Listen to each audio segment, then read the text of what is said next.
Did we just make an egg flight? I think we did. This looks so good. We've got 8 half eggs because we're gonna make 4 different types of egg flights, but we both wanna try it.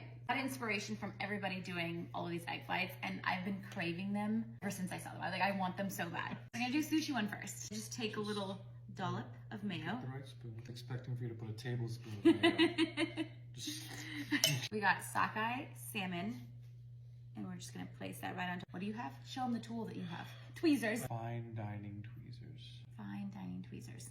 Fine dining tweezers. One of my favorite ingredients is kimchi. It's just glorified veggies. On top. Yeah. Oh my god, looks so good. A little bit of sriracha. Just a little Dollop.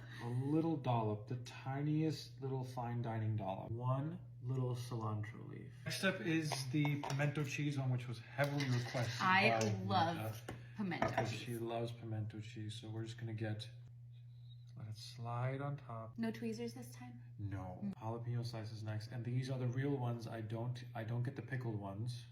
We love good spicy food. Hot honey coming right up. And then we're just going to drizzle. We're doing a taco one next. Throw on your mayo. Adding pico. Put a little bit on top and a little bit of taco seasoning, just the tiniest amount.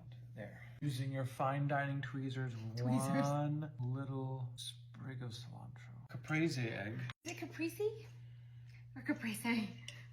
What? Did you eat one before? No, I didn't. I just had a okay. little bit of a lick. Tomatoes. Using not your fingers, but your fine dining tweezers. Mozzarella balls. Now with your fine dining spoon, maybe flatten it a little bit. Drizzle of balsamic glaze. Going for the drizzle. Last piece, 1 basil leaf. Oh my gosh. That's all of them. This is how they look.